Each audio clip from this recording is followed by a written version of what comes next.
इतनी देर से बिना खाए प्यासे खाएंगे जगह चली जाएगी, पानी के लिए जाऊंगी जगह चली जाएगी। कितना विश्वास, कितना भरोसा लेकर बैठे थे, कितना भरोसा।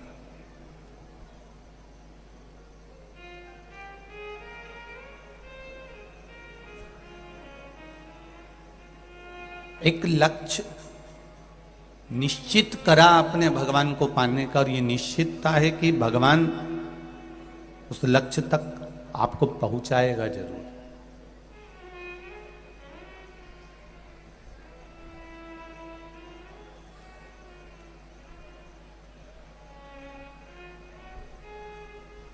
उस लक्ष्य तक परमात्मा आपको लेकर जरूर जाएगा।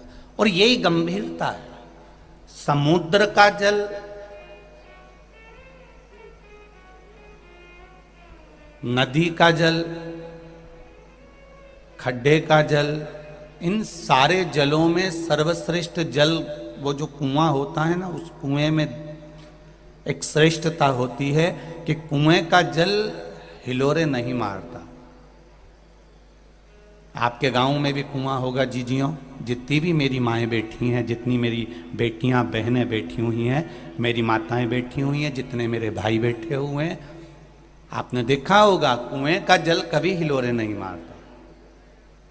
हिलोरे मारता है समुद्र का जल, हिलोरे मारती है नदियां, हिलोरे मारता है तालाब, हिलोरे मारते हैं जो तालाब होते हैं, खड्डे होते हैं, और जिसमें समुद्र और नदी, झरने, ये सब हिलोरे मारते हैं और खूब उछलते हैं, खूब हिलोरे मारते हैं। पर कुएं का जल कभी हिलोरे नहीं मारता, चाहे कुछ भी हो जाए।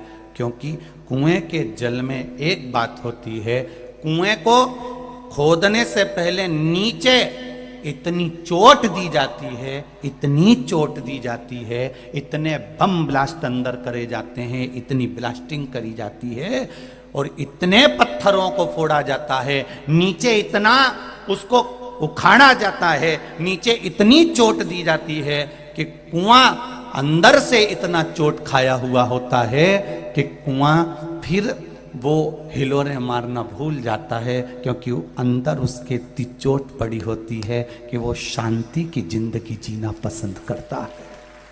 शांति। थोड़ी सी कुर्सी मिली, थोड़ी सी सत्ता मिली, उसने छोटे मोटे को गिनना बंद कर दिया। कौन? हम नहीं जानते। किसको? हम नहीं पहचानते।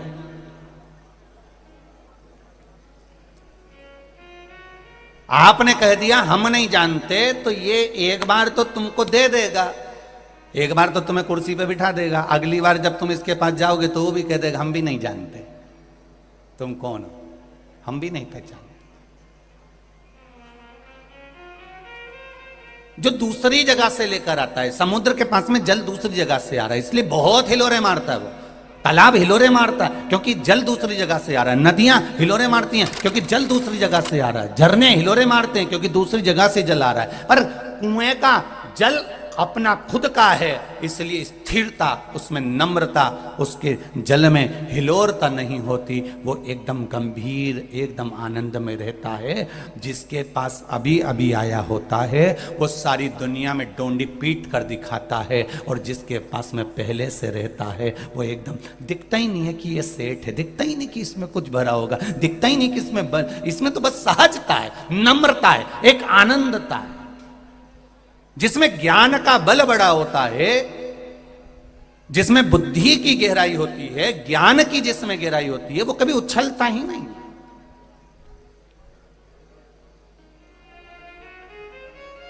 ज्ञान की गहराई।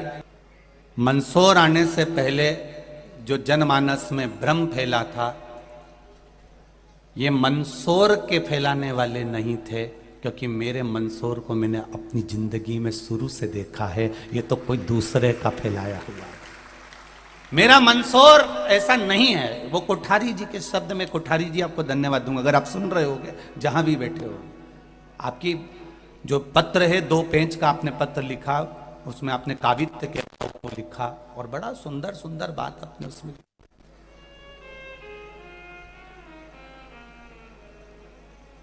कोई दूसरा हो सकता है, पर मेरे मंदसौर के बेटा बेटी, मेरे मंदसौर नगर का कोई अपशब्द नहीं कहना जानता। और बिल्कुल सत्य है कोठारी जी आपका, हम भी मंदसौर नगर में 7 दिन रहे हैं।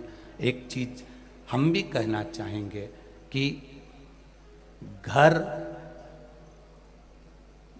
में 5 भाई रह रहे हैं, 6 भाई रह रहे हैं, बहनें रह रही हैं, देवरानी जेठानियां रह रही हैं, ये सबका बहुत प्रेम है। दशरथ जी के यहां पर भी सबका बहुत प्रेम था, पर एक कौन थी वो? मंथरा। वो अयोध्या की नहीं थी। अयोध्या की होती तो ऐसा करती ही नहीं, वो तो कहीं दूसरी जगह की थी वो मंथरा। और उसने जो आग लगाई अयोध्या में तो राम जी को वन वन डोलना पड़ा। तो हमारा घर तो अच्छा है कोठारी जी, आप कह रहे हैं, बिल्कुल सत्य बात है कि मंदसौर मंदसौर है, शंकर जी की नगरी है, यहाँ सबका एक दूसरे के प्रति प्रेम है। ये तो कोई आई होगी कहीं का संवाद आया होगा, किसी ने कुछ प्रेरित करा होगा, तब लोगों की बुद्धि में ये चित्तवृत्ति में बैठा, नहीं तो यहां मंदसौर की तरह जहां मेरा शंकर रह रहा हो, वहां केवल अगर मिलेगा शिव जहां है तो वहां शंकर के ही भाव वाले भक्त मिलेंगे, एकदम अड़भंग भोले अलमस्त अपनी जिंदगी जीने वाले, किसी को कोई मतलब नहीं, अपना अपना व्यापार सब कर रहे हैं, अपनी अपनी जिंदगी सब मस्त जी रहे हैं, सब आनंद के साथ बैठे हैं। यहाँ मंदसौर की रीति तो हमको पहले का भी स्मरण याद है कि यहाँ अगर एक घर में अगर दुख आ जाता है तो मोहल्ले की 10 दुकानें एक साथ बंद हो जाती हैं। ये वो मंदसौर है, कोई साधारण है क्या?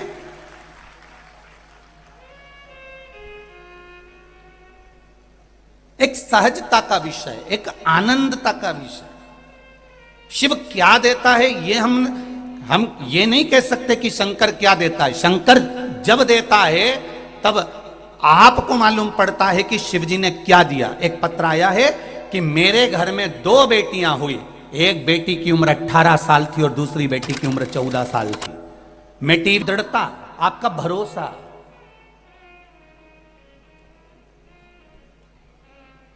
लोग कहते हैं साधु तप करता है, संत तप करता है, तपस्वी तप करता है। ये मेरा विश्वास कहता है आपका तप भी कम नहीं है मेरी जीजियों, मेरे भाई। सवेरे से एक जैसे बैठे रहते हो, बिना कुछ खाए पिए, मिल गया तो खा लिया, आराम रत्ती भर का नहीं। सवेरे स्नान करा, आए बैठे, और तुमने जो तप चालू करा, धूप सूरज की तपन, प्यास लग रही है, भूख लग रही है, गर्मी पड़ रही है, इधर आपस में एक दूसरे के शरीर की तपन भी बनी हुई है, उमस अपनी जगह पर है, और उस बीच में 3 घंटे की कथा के लिए कम से कम 9 घंटे तक इंतजार करना पड़ रहा है, तब कथा मिल रही है। 3 घंटे की कथा के लिए 9 घंटे तक इंतजार करना पड़ रहा है, तब कथा मिल रही है, तब कथा प्राप्त हो रही। तुम्हारी तप साधना खाली नहीं जा सकती।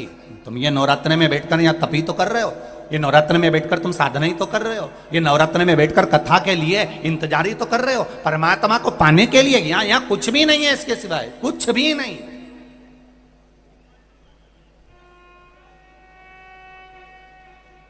और जितना फल आपको कथा सुनकर मिल रहा है, उतना फल सेवा भारती के जितने ये नवयुवक बेटा बेटियां यहां वहां लगे हुए हैं, कथा तक नहीं सुन पा रहे, धूप में रोड पर खड़े हुए हैं। और एक बात तो कहूंगा, यहाँ के पुलिस प्रशासन को, कलेक्टर एसपी महोदय के लिए भी गजब की व्यवस्था दी है, गजब की व्यवस्था।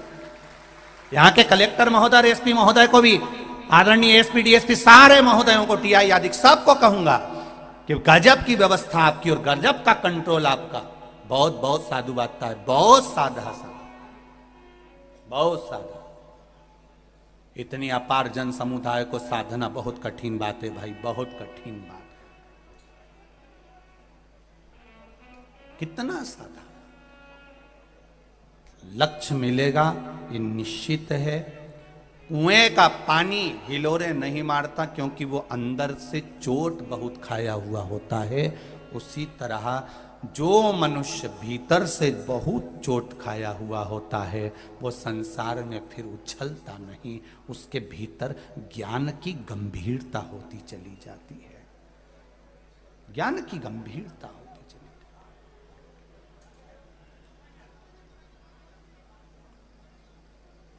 एक सेठ जितना सुखी नहीं होता उतना सुखी भिखारी होता है। कौन सुखी है? जम के बोलो जरा, अरे अच्छे से बोलो। भिखारी। एक सेठ जितना सुखी नहीं होता उससे 1000 गुना सुखी एक भिखारी होता है। क्यों?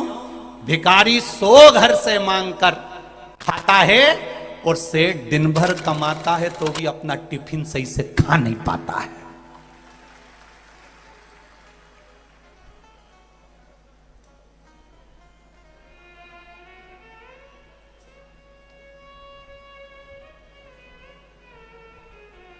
सेठ कहना बंद कर दो, कोई मतलब करनी है।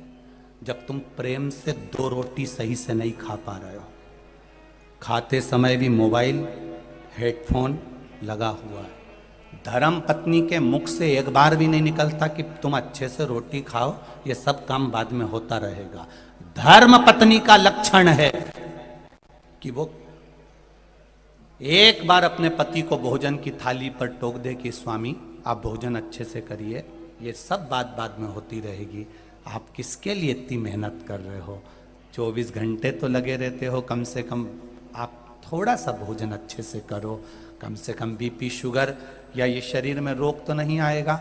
आप अगर अच्छे रहेंगे तो ही तो काम आगे बढ़ेगा, तो ही तो कार्य चलता रहेगा। अब आपका शरीर ही ठीक नहीं है तो आप किसके लिए कमाएंगे? फिर किसके लिए? आप फिर किसके लिए कमा रहे हैं? ये धर्म पत्नी का फर्ज है जो अपने पति को कहे। मंदोदरी अपने पति को समझाती थी, भले पति समझे ना समझे। मंदोदरी अपने पति को बार बार ज्ञान उपदेश देती थी, वो समझे ना समझे, पर अपने पति को कहना बंद नहीं करा मंदोदरी ने।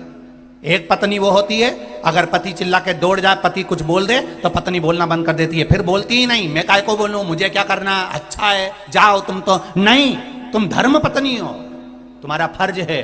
मंदोदरी के ऊपर लंकाधिपति रावण ने तलवार तक खींच ली थी, मैं तुझे मार दूंगा मंदोदरी, अब मत कहना कि जानकी जी को वापिस पहुंचाऊं। तो भी मंदोदरी ने कहना बंद नहीं करा, तुम मेरे प्राण ले लो, मना नहीं, पर मैं तुमको समझाए बिना नहीं रहूंगी, सलाह देती रहूंगी कि तुम सतमार्ग पर चलो। भले दुनिया को बुरा लगता रहे पर अपन अपना मार्ग बताते रहो, अपन अपना मार्ग बताना, पीछे मत हटना।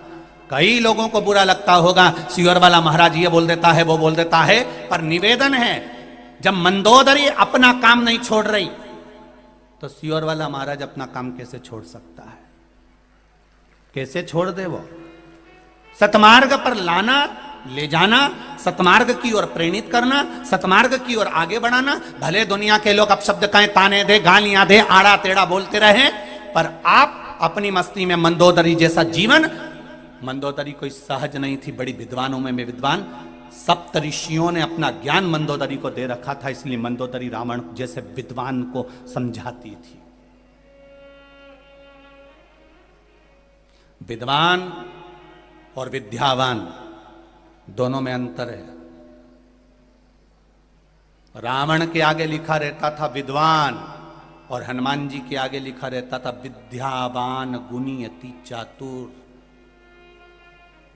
रावण के आगे विद्वान लिखा रहता था और हनुमान जी के आगे विद्यावान लिखा रहता था। विद्वान और विद्यावान में अंतर है। विद्वान जो होता है वो दूसरे को नीचा दिखाने का प्रयास करता है और विद्यावान दूसरे को उठाने का प्रयास करता है।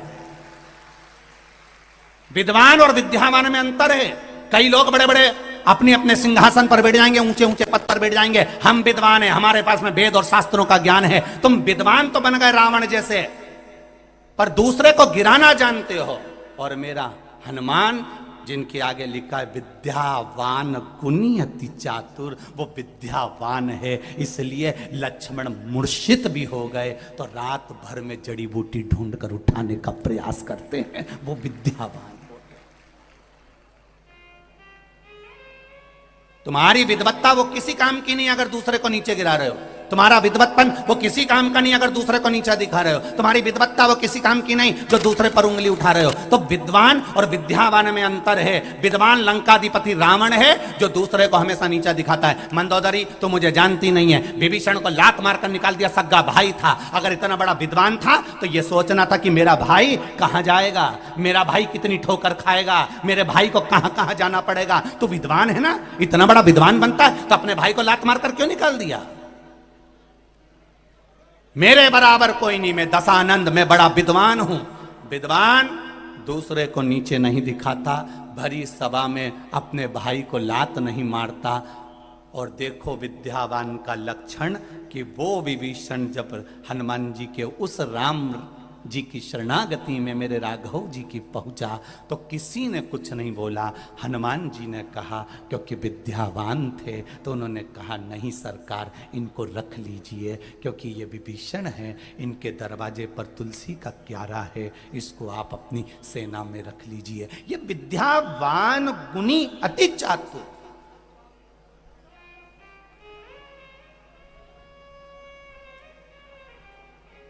बहुत पढ़ लो, बहुत लिख लो, बहुत बड़े सिंहासन पर बैठ जाओ, बहुत बड़ी सत्ता तुम्हारे पास में आ जाए, तुम्हें बहुत बड़ी कुर्सी मिल जाए, तुम कहीं के अध्यक्ष उपाध्यक्ष, कहीं ये कहीं वो, कहीं तुम ये, तुम्हारे पास में कितने भी पद आ जाएं, पर तुम्हारी विद्वत्ता उसमें होना चाहिए कि तुम विद्वान मत बनना, विद्यावान बनना। कल जजमान लोग मिलने के लिए शाम को आए और हमारे सेवा भारती के कोई भाई उनका परिचय दे रहे थे और सेवा भारती के कुछ भाई उनका परिचय दे रहे थे। तो उन्होंने परिचय में बहुत सुंदर सुंदर बातें हमको कही कि साहब ये हमारे यहाँ के सेठ जी हैं और ऐसा है, और कहा साहब ये प्रॉपर्टी डीलर हैं, ये इनकी कॉलोनियाँ बनाते हैं, कोई कहा इनका ये मील है, कोई कहा इनका ये है। पर ईमानदारी की बात कहूँगा, आप पांचों जजमान मिलने आए पर मुझे नहीं लगा कि आप बहुत बड़े करोड़पति होगे, मुझे तो लगा शिव के भक्त हो। मुझे तो केवल आपकी सरलता दिखी, आपकी सहजता दिखी, आपकी नम्रता दिखी, और आपकी नम्रता में मालूम पड़ जाता है कि इनमें विद्यावान है कि विद्वान है। अच्छा लगा, लोगों के पास में सत्ता आ जाती है तो वो किसी को गिनते नहीं, पर हमने देखा वो दिन में भी कथा का रसतत्व, रात में भी जहाँ जहाँ भक्त लोग रुकते थे वहाँ सेवा के भाव से जाते थे। एक मंदसौर की बेटी ने पत्र लिखा है कि हमारे मंदसौर में ये शिव पुराण नहीं है, हमारे मंदसौर में ये कुंभ का मेला है जिसमें दिन में भी और रात में भी एक जैसा आनंद आया है। ये बेटी है मनीषा बधेरवाल, केशव कुंज मंदसौर से हैं। उनका मोबाइल नंबर खाता है और चैन की जिंदगी जीता है, और सेठ 24 घंटा कमाता है और एक टिफिन भी सही से नहीं खा पाता है। एक टिफिन भोजन का दुकान पर रखा है, 4 बार नौकर ने कह दिया सेठ जी मुझे भूख लग रही है, नौकर को छुट्टी दे दी पर खुद छुट्टी नहीं ले पाया, खुद छुट्टी नहीं ले पा रहा कि मैं खा लूं। खाने के लिए अंदर बैठा है और बाहर ध्यान है। देख ले वो ग्राहक क्यों खड़ा है, उसको देख ले जरा, और मुंह में रोटी केवल ठूस रहा और ध्यान ग्राहक पर है। नहीं रे भाई, बहुत छोटा सा जीवन है, इसको खूब खुशियों से जियो, खूब खुशियों से। जब इस जीवन को आप खुशियों से जियोगे, इस जीवन को आप आनंदता से जियोगे तो एक आनंद की अनुभूति अलग से होगी, अलग से।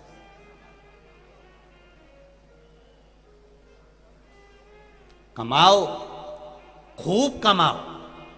मेरा भोलेनाथ, जितना आपने इस कथा में अगर लगाया हो या कहीं समर्पित किया हो या सेवा भारती के प्रकल्प में कहीं साथ दिया हो, तो मेरा महादेव आपको खूब दे, मना नहीं है। कमाओ, खूब कमाओ, तुम्हारे शरीर की कैपेसिटी से ज्यादा कमाओ, पर एक बात अपने दिमाग में बिठा कर रखना कि कमाई के साथ में थोड़ा अपने शरीर पर भी खर्च करो और अपने जीवन को खुशियों के साथ में जियो, खुशियों के साथ।